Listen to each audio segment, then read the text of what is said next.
आत्मा का निरूपण श्रीमद् भगवद गीता या गीता में किया गया है।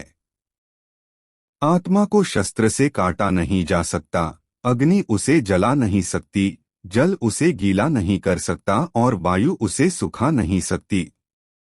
जिस प्रकार मनुष्य पुराने वस्त्रों को त्याग कर नए वस्त्र धारण करता है, उसी प्रकार आत्मा पुराने शरीर को त्याग कर नवीन शरीर धारण करता है। तो एक बार फिर आपका हार्दिक स्वागत है मेरे YouTube चैनल पर। अगर अभी तक आपने मेरा चैनल सब्सक्राइब नहीं किया है तो मेरे इस चैनल को सब्सक्राइब जरूर करें और ईश्वर को अपना आभार प्रकट करें। जय सनातन धर्म। तुम्हें और मुझे ही आत्मा कहा जाता है। तुम्हारे और हमारे ही नाम रखे जाते हैं। जब हम शरीर छोड़ देते हैं तो कुछ लोग तुम्हें या मुझे भूतात्मा मान लेते हैं और कुछ लोग कहते हैं कि उक्त आत्मा का स्वर्गवास हो गया। मैं हूँ यह बोध ही हमें आत्मवान बनाता है, ऐसा वेद, गीता और पुराणों में लिखा है। न तो यह शरीर तुम्हारा है और न ही तुम इस शरीर के हो।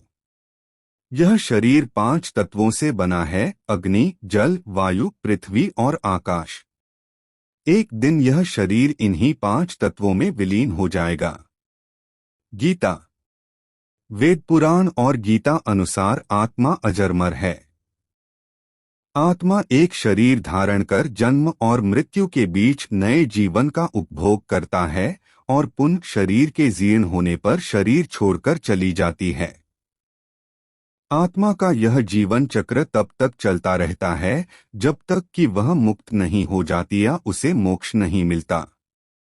प्रत्येक व्यक्ति, पशु, पक्षी, जीव जंतु आदि सभी आत्मा हैं। खुद को यह समझना कि मैं शरीर नहीं आत्मा हूँ, यह आत्मज्ञान के मार्ग पर रखा गया पहला कदम है। आत्मा के 3 स्वरूप माने गए हैं: जीवात्मा, प्रेतात्मा और सूक्ष्मात्मा। जो भौतिक शरीर में वास करती है उसे जीवात्मा कहते हैं। जब इस जीवात्मा का वासना और कामनामय शरीर में निवास होता है तब उसे प्रेतात्मा कहते हैं। यह आत्मा जब सूक्ष्मतम शरीर में प्रवेश करता है उसे सूक्ष्मात्मा कहते हैं। 84 लाख योनियां, पशु योनि, पक्षी योनि, मनुष्य योनि में जीवनयापन करने वाली आत्माएं मरने के बाद अदृश्य भूत प्रेत योनि में चली जाती हैं। आत्मा के प्रत्येक जन्म द्वारा प्राप्त जीव रूप को योनि कहते हैं। ऐसी 84 लाख योनियां हैं जिसमें कीट पतंगे, पशु पक्षी, वृक्ष और मानव आदि सभी शामिल हैं। हिंदू धर्म की मान्यता के अनुसार जीवात्मा 84 लाख योनियों में भटकने के बाद मनुष्य जन्म पाती है।